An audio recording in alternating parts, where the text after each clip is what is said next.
3 akan memaparkan materi tentang organisasi profesi guru. Sebelumnya perkenalkan, nama saya Serlia Witia dengan akhiran NIM 21. Saya Dia Farska Putri dengan akhiran NIM 026. Saya Hilda Aulina dengan NIM Ahif 10. Saya Anggun Dulandari dengan akhiran NIM 027. Baik, untuk pokok pembahasannya, yang pertama adalah pengertian organisasi profesi guru, tujuan organisasi guru, fungsi organisasi profesi guru, keuntungan organisasi profesi guru, dan jenis-jenis organisasi guru. Baik, pengertian organisasi profesi guru. Organisasi profesi keguruan terdiri dari 3 kata, yaitu organisasi, profesi, dan guru. Organisasi adalah suatu aktivitas atau kegiatan yang dikerjakan secara bersama-sama dalam rangka mencapai tujuan bersama. Profesi adalah jabatan atau pekerjaan seseorang yang menuntut keahlian yang didapatkan dari proses pendidikan. Guru adalah pendidik profesional yang berperan utamanya mendidik, mengajar, membimbing, mengarahkan, melatih, menilai, dan mengevaluasi peserta didik pada pendidikan formal. Jadi, dengan kata lain, organisasi profesi keguruan adalah wadah perkumpulan guru yang bertujuan untuk meningkatkan kompetensi, karir, dan kesejahteraan anggotanya. Pengertian organisasi profesi guru menurut Susanto dalam Mengalir menyatakan bahwa organisasi profesi keguruan adalah sebuah wadah perkumpulan orang-orang yang memiliki suatu keahlian dan keterampilan yang mendidik yang melalui proses pendidikan dan pelatihan yang relatif lama, serta dilakukan di suatu lembaga tertentu yang bisa dipertanggungjawabkan. Selanjutnya adalah tujuan organisasi profesi guru. Dalam organisasi profesi keguruan, memiliki beberapa tujuan yang harus dicapai. Di sini kelompok kami mengambil 5. Yang pertama, meningkatkan dan mengembangkan karir anggota sesuai bidang pekerjaannya. Yang kedua, meningkatkan dan mengembangkan kemampuan anggota dalam upaya terwujudnya kompetensi dalam bidangnya yang handal pada diri anggotanya. Yang ketiga, meningkatkan dan mengembangkan kewenangan profesional untuk menempatkan anggota suatu profesi sesuai kemampuannya. Yang keempat, meningkatkan dan mengembangkan martabat anggota. Dan yang terakhir, meningkatkan dan mengembangkan lahir batin anggotanya. Selanjutnya ada fungsi organisasi profesi guru. Menurut Kristianto, fungsi yang pertama yaitu fungsi pemersatu. Fungsi ini berkaitan dengan dorongan yang membuat para profesional berkumpul dalam suatu organisasi profesi. Secara implisit, para profesional terdorong untuk mencapai kesejahteraan yang sesuai dengan profesinya untuk menjalankan tugas mereka sebaik mungkin. Secara ekstrinsik, para profesional dipengaruhi oleh tuntutan masyarakat pengguna layanan profesional yang semakin kompleks dari waktu ke waktu. Fungsi kedua yaitu fungsi peningkatan kemampuan profesional. Fungsi lainnya dari organisasi profesi guru adalah meningkatkan kompetensi profesional dari para anggotanya yang bergerak di bidang pendidikan. Selanjutnya ada keuntungan organisasi profesi guru. Menurut Pratiwi, keuntungan bergabung dalam organisasi profesi guru antara lain: pertama, menambah wawasan kependidikan bagi para guru. Kedua, menyediakan perlindungan profesi bagi guru. Ketiga, meningkatkan kesejahteraan guru. Keempat, memfasilitasi guru dalam melaksanakan pengabdian kepada masyarakat. Kelima, memungkinkan guru untuk memanfaatkan fasilitas dan sarana pembelajaran yang disediakan oleh institusi pendidikan. Keenam, memberikan kebebasan bagi guru untuk berorganisasi dalam wadah profesi mereka. Selanjutnya adalah jenis-jenis organisasi profesi guru. Dikutip menurut Kristianto 2021 halaman 97, terdapat 6 jenis organisasi profesi guru. Yang pertama yakni ada Persatuan Guru Republik Indonesia atau PGRI. PGRI lahir pada 25 November 1945 setelah 100 hari proklamasi kemerdekaan Indonesia. Cikal bakal organisasi PGRI adalah diawali dengan nama Persatuan Guru Hindia Belanda atau PGHB pada tahun 1912. Kemudian berubah nama menjadi Persatuan Guru Indonesia atau PGI pada tahun 1932. Tujuan utama pendirian PGRI adalah membela dan mempertahankan Republik Indonesia, memajukan pendidikan seluruh rakyat berdasarkan kerakyatan, serta membela dan memperjuangkan nasib guru khususnya dan nasib guru pada umumnya. Organisasi kedua yakni ada Musyawarah Guru Mata Pelajaran atau MGMP. MGMP merupakan suatu wadah asosiasi atau perkumpulan bagi guru mata pelajaran yang berada di suatu sanggar atau kabupaten atau kota yang berfungsi sebagai sarana untuk saling berkomunikasi, belajar, dan bertukar pikiran dan pengalaman dalam rangka meningkatkan kinerja guru sebagai praktisi atau perilaku perubahan reorientasi pembelajaran di kelas. Tujuan MGMP menurut pedoman MGMP adalah tujuan umum adalah untuk mengembangkan kreativitas dan inovasi dalam meningkatkan profesionalisme guru. Tujuan khusus 1. Memperluas wawasan dan pengetahuan guru mata pelajaran dalam upaya mewujudkan pembelajaran yang efektif dan efisien. 2. Mengembangkan kultur kelas yang kondusif sebagai tempat proses pembelajaran yang menyenangkan, mengasyikkan, dan mencerdaskan siswa.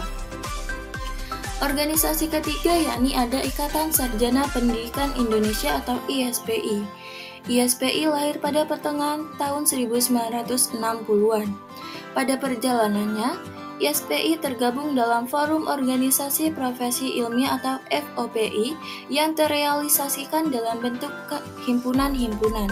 Himpunan yang sudah ada seperti Himpunan Sarjana Pendidikan Ilmu Sosial Indonesia, Himpunan Sarjana Pendidikan Ilmu Alam, dan lain sebagainya. Organisasi keempat yakni ada Ikatan Petugas Bimbingan Indonesia atau IPBI. IPBI didirikan di Malang pada tanggal 17 Desember 1975.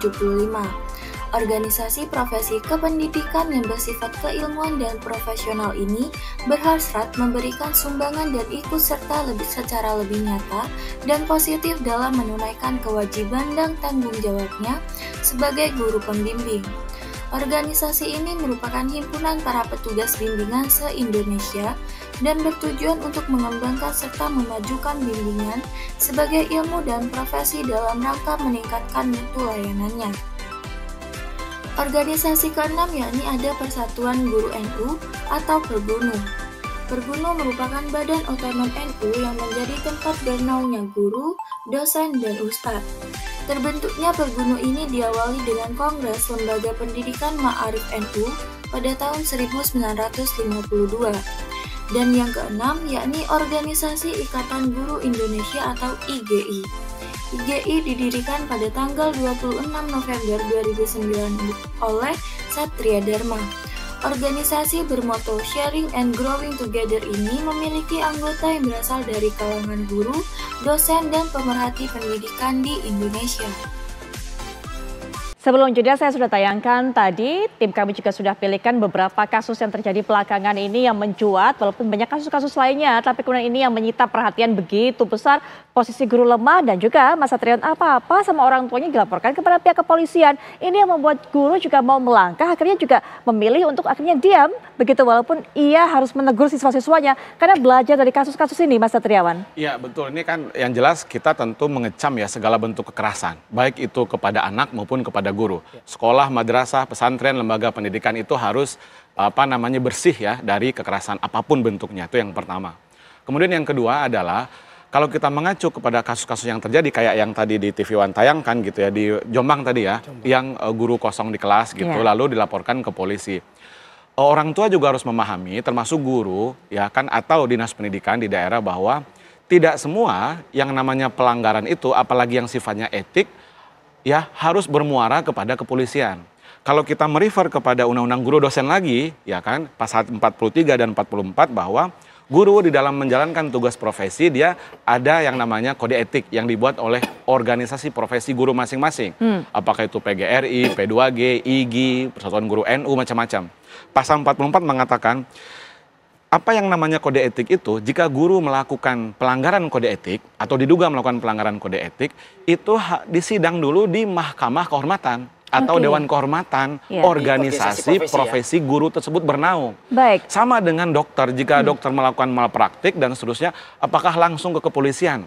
setahu saya dalam bacaan kami diselesaikan dulu di apakah itu Dewan Etik atau Mahkamah Kehormatan di Ikatan Dokter Indonesia. Iya, tapi jalan nggak hal seperti ini? Organisasinya bergerak nggak? Itulah dia Mbak Putri kelemahannya kami ini ya, organisasi profesi guru itu kira-kira 72. Ya ada PGRI, ada Ikatan Guru Indonesia, Forum Guru Muhammadiyah, Persatuan Guru NU, ada P2G, belum lagi organisasi berbasis mata pelajaran, guru sejarah dan seterusnya. Kira-kira 70 lebih Mbak Putri.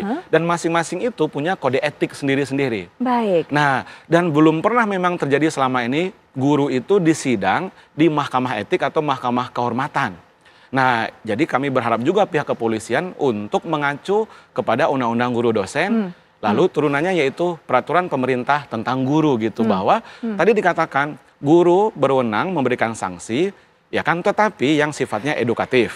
Tentu yang namanya kalau sudah pidana Mbak Putri seperti pemerkosaan kan juga ada terjadi, pelecehan seksual dari oknum guru kepada murid itu tidak mungkin diselesaikan di Dewan Etik. Ya, tapi itu jelas pidana kan, karena melanggar undang-undang tindak perlindungan anak, TPKS dan seterusnya. Tetapi kalau yang sifatnya etik dalam rangka mendidik itu tidak di kepolisian mestinya. Itu tapi kata di organisasi, begitu kan? Tapi di internal organisasi. Ini Mas Satrian, pertanyaan saya. Bagaimana kemudian organisasi ini tidak jemput bola, menawarkan upaya penyelesaian, termasuk juga memberikan sanksi etik, daripada kemudian para orang tua ini membawa ini semua ke jalur pidana, begitu kan? Akhirnya mengkriminalisasi para guru. Harusnya ada gerakan aktif tentunya jemput bola dari para organisasi ini, Mas. Betul. Perlindungan guru tadi, termasuk advokasi di dalamnya, menurut Permendikbud nomor 10 tahun 2017 tentang perlindungan guru dan tenaga kependidikan, pasal 3 mengatakan perlindungan kepada guru itu adalah kewajiban pemerintah pusat, pemerintah daerah, satuan pendidikan, organisasi profesi. Nah, apa yang mereka harus lakukan diantaranya adalah bisa konsultasi hukum, mediasi, dan pemulihan hak guru. Nah, pemulihan hak guru itu misalnya gitu ya, yaitu dapat berupa bantuan kepada guru untuk mendapatkan penasihat hukum dalam penyelesaian perkara, pidana, perdata, tata usaha negara, dan seterusnya. Ini nggak jalan semua Mbak Putri. Nah, jadi kami mengakui juga keberadaan organisasi profesi kami itu memang belum sesempurna di ID atau Peradi dan seterusnya gitu. Rasanya kita juga mendapatkan apa yang menjadi benang kusut dalam semua permasalahan ini. Mungkin kalau organisasi ini bisa bergerak dengan baik, menjalankan tupoksinya, tidak ada lagi para orang tua yang kemudian mengkriminalisasi para guru. Terakhir juga sebagai penutup, Mas Momom, silakan. Baik, ini menarik sebagai penutup.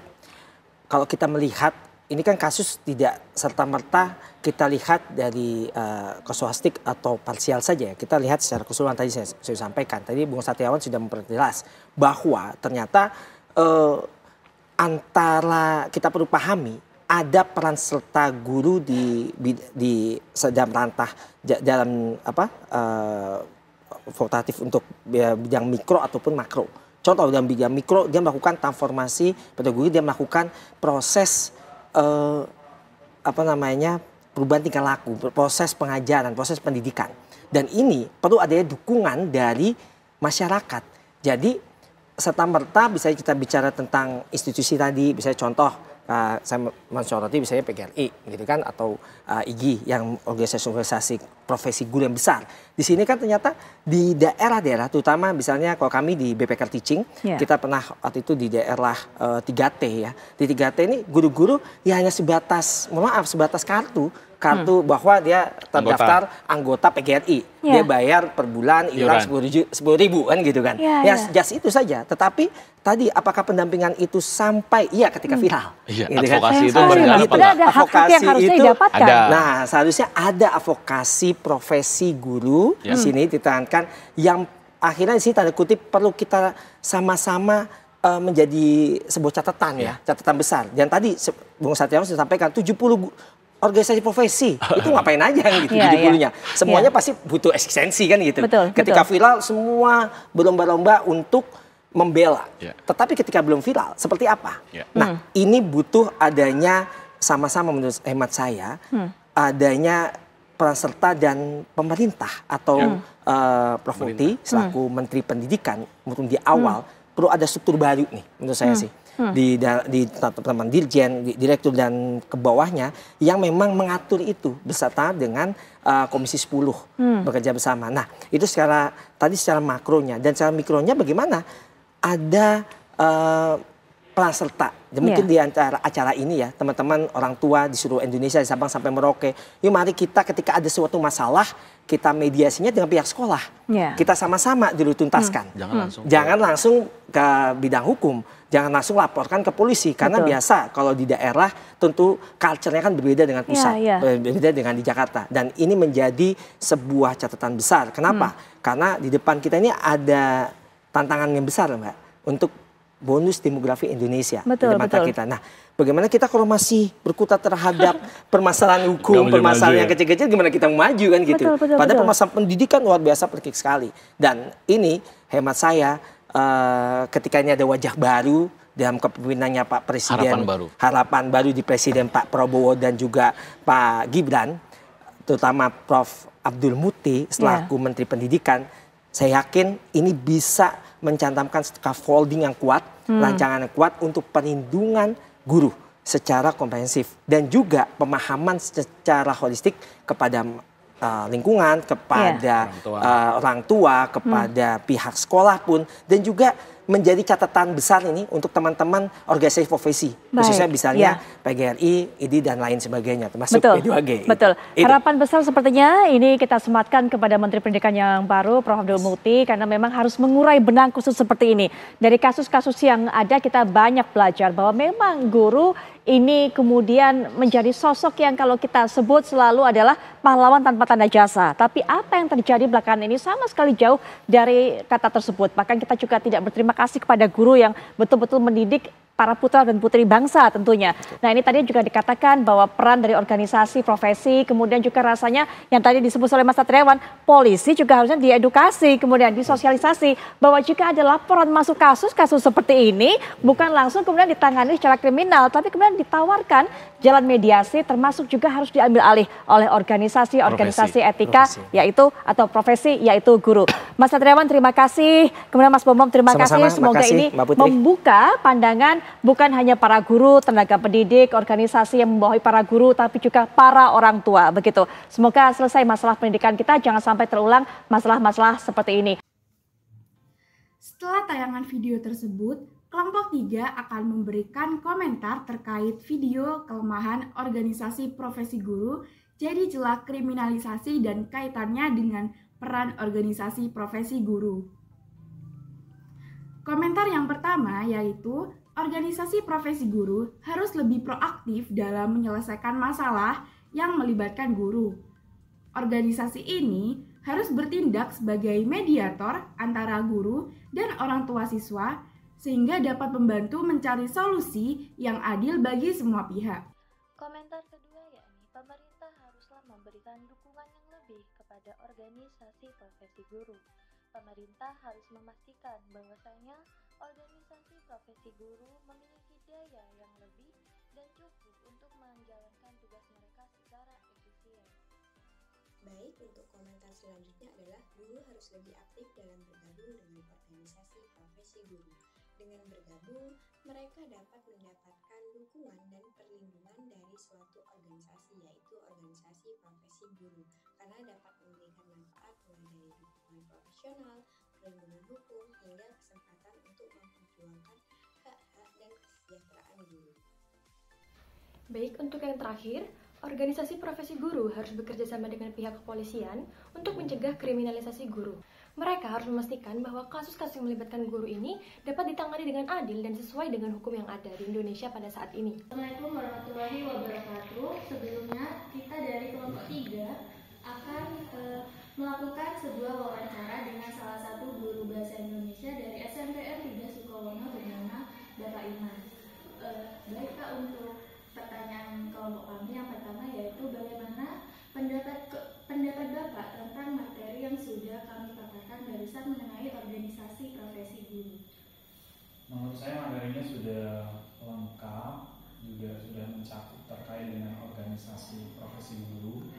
Jadi materi yang sudah dipaparkan memang berisi tentang apa itu organisasi profesi guru dan manfaatnya untuk guru ke depan, baik itu secara pengembangan diri maupun pengembangan instansi guru tersebut.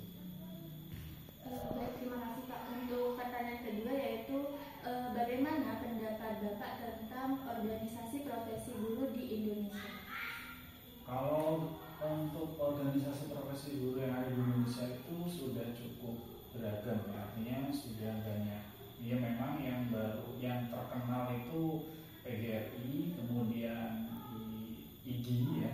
Nah, dari dua organisasi itu muncul banyak kebijakan-kebijakan yang dibuat oleh pemerintah dan tentunya sangat bermanfaat untuk guru, baik itu dari segi karir maupun dari segi pengembangan diri. Kemudian ada satu lagi organisasi yang guru pasti ikut, yang namanya MGMP, Musyawarah Guru Mata Pelajaran. Itu sangat berguna untuk guru, karena di MGMP itu kita belajar tentang bagaimana perkembangan pendidikan, bagaimana kita memahami peserta didik, dan yang pasti bagaimana kita update tentang materi-materi pembelajaran yang kita bawakan di kelas, kayak gitu. Karena MGMP itu lebih spesifik ke mata pelajaran yang diampu oleh guru itu.